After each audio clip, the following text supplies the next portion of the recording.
Coucou toi. Ce soir, j'ai envie de te raconter l'histoire de Philibert le dragon, de Roman Handel.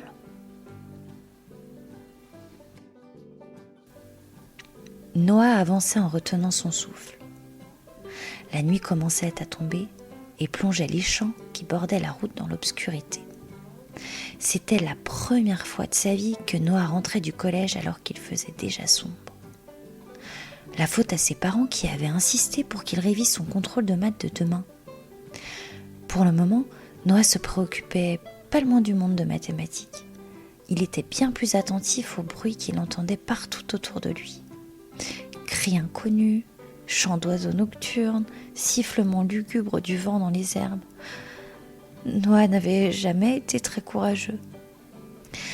Alors l'immense chaîne tordue, les branches qui ressemblent à des griffes, les reflets de la lune dans le ruisseau, le dragon allongé dans les blés, ça lui fichait la frousse. Le dragon allongé dans les blés ?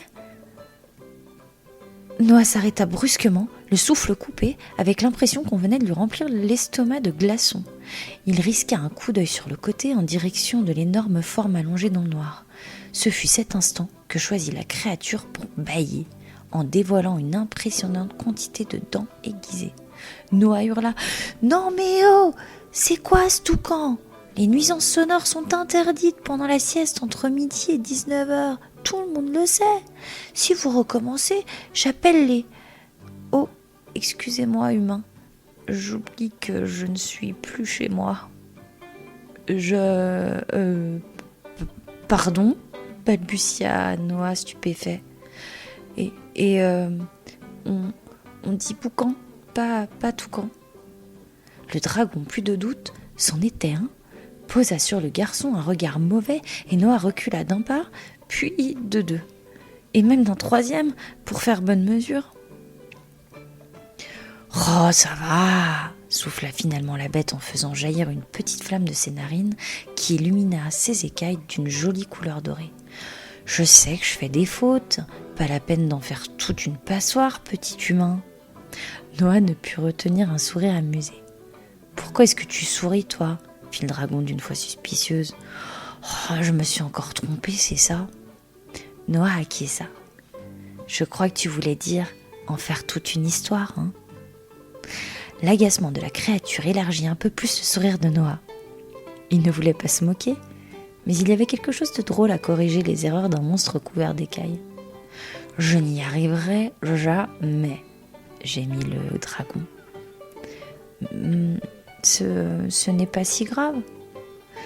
L'animal ailé renifla, faisant jaillir de ses naseaux une petite flamèche.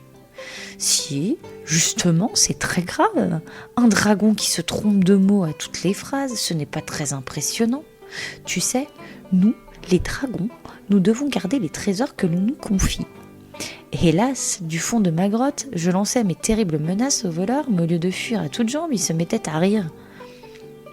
Et quand je suis tressée, je fais encore plus de fautes. On m'a volé tout ce que je devais surveiller et mon roi m'a banni de mon royaume.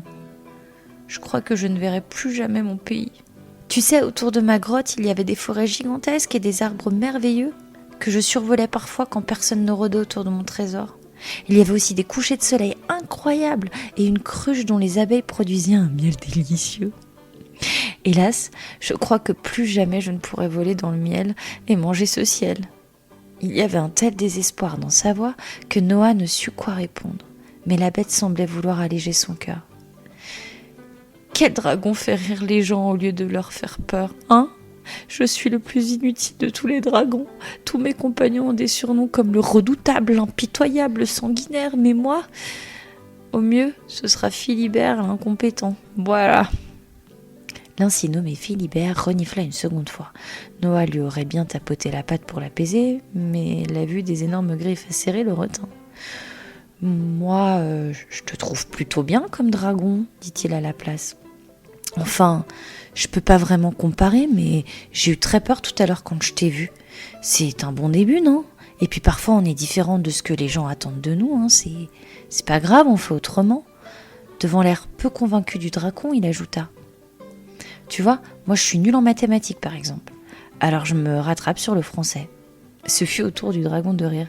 Nul en mathématiques? Comment peut-on être nul en mathématiques? Comment je ferais si je ne pouvais pas compter, additionner, sous-terre, multiplier et diviser tout ce qu'il y a dans mon trésor pour vérifier que personne n'a rien volé? Eh bien, sourit Noah, tu vois bien que tu n'es pas incompétent. Une pensée traversa l'esprit du garçon. D'ailleurs, si tu acceptais de me filer un coup de patte pour mon contrôle de demain, je pourrais peut-être t'aider à convaincre ton roi de t'accepter à nouveau dans ton royaume. En t'écrivant un discours par exemple, et en t'aidant à l'apprendre sans faire de faute. Le dragon pencha la tête, intrigué, puis ses babines s'étirèrent en un sourire rempli de crocs. Par mes regrettés orchestres, en voilà une bonne idée. Tes ancêtres, pensa Noah, pas tes orchestres. Mais Philibert affichait un air si joyeux qu'il n'eut pas envie de corriger son erreur. Au fond, ce n'était pas très grave. Dans ce cas, allons chez moi pour travailler, proposa-t-il. Philibert se leva en s'étirant joyeux. Dehors, la nuit avait recouvert les champs d'un grand manteau noir, mais avec Philibert à ses côtés, Noah n'avait plus peur de rien, même plus du contrôle de maths du lendemain. Sur le trajet qui les conduisait chez lui, Noah se demanda seulement comment il allait expliquer à son père et à sa mère qu'un dragon passerait la soirée chez eux. Il cessa bien vite de s'inquiéter. S'il se sentait capable de rédiger un discours pour convaincre le roi des dragons de laisser Philibert revenir auprès des siens, il pouvait tout aussi bien convaincre ses parents d'accepter son ami pour la nuit. Et si vraiment il refusait, une petite démonstration des capacités en calcul montagne du dragon les ferait sans doute changer d'avis. Allez, il est temps d'aller dormir. Bonne nuit toi.